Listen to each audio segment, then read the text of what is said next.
Deux Rois, chapitre 12. La 7e année de Jéhu, Joas devint roi, et il régna 40 ans à Jérusalem. Sa mère s'appelait Tsibja, de Beer-Shéba. Joas fit ce qui est droit aux yeux de l'Éternel tout le temps qu'il suivit les directions du sacrificateur Jéhojada.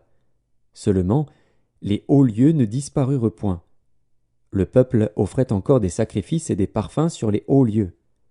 Joas dit au sacrificateur: « Tout l'argent consacré qu'on apporte dans la maison de l'Éternel, l'argent ayant cours, savoir l'argent pour le rachat des personnes d'après l'estimation qui en est faite, et tout l'argent qu'il vient au cœur de quelqu'un d'apporter à la maison de l'Éternel, que les sacrificateurs le prennent chacun de la part des gens de sa connaissance, et qu'ils l'emploient à réparer la maison partout où il se trouvera quelque chose à réparer. » Mais il arriva que, la 23e année du roi Joas, les sacrificateurs n'avaient point réparé ce qui était à réparer à la maison.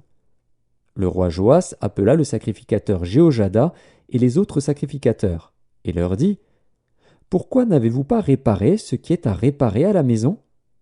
Maintenant, vous ne prendrez plus l'argent de vos connaissances, mais vous le livrerez pour les réparations de la maison. » Les sacrificateurs convinrent de ne pas prendre l'argent du peuple et de n'être chargés des réparations de la maison. Alors le sacrificateur Jéhojada prit un coffre, perça un trou dans son couvercle et le plaça à côté de l'autel, à droite, sur le passage par lequel on entrait à la maison de l'Éternel. Les sacrificateurs qui avaient la garde du seuil y mettaient tout l'argent qu'on apportait dans la maison de l'Éternel. Quand ils voyaient qu'il y avait beaucoup d'argent dans le coffre, le secrétaire du roi montait avec le souverain sacrificateur, et il serrait et comptait l'argent qui se trouvait dans la maison de l'Éternel.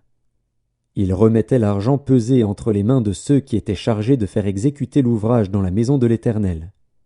Et l'on employait cet argent pour les charpentiers et pour les ouvriers qui travaillaient à la maison de l'Éternel, pour les maçons et les tailleurs de pierre, pour les achats de bois et de pierres de taille nécessaires aux réparations de la maison de l'Éternel, et pour toutes les dépenses concernant les réparations de la maison. Mais, avec l'argent qu'on apportait dans la maison de l'Éternel, on ne fit pour la maison de l'Éternel ni bassin d'argent, ni couteau, ni coupe, ni trompette, ni aucun ustensile d'or ou d'argent. On le donnait à ceux qui faisaient l'ouvrage, afin qu'ils l'employassent à réparer la maison de l'Éternel. On ne demandait pas de compte aux hommes entre les mains desquels on remettait l'argent pour qu'ils le donnassent à ceux qui faisaient l'ouvrage, car ils agissaient avec probité. L'argent des sacrifices de culpabilité et des sacrifices d'expiation n'était point apporté dans la maison de l'Éternel, il était pour les sacrificateurs. Alors Hazaël, roi de Syrie, monta et se battit contre Gath, dont il s'empara. Hazaël avait l'intention de monter contre Jérusalem.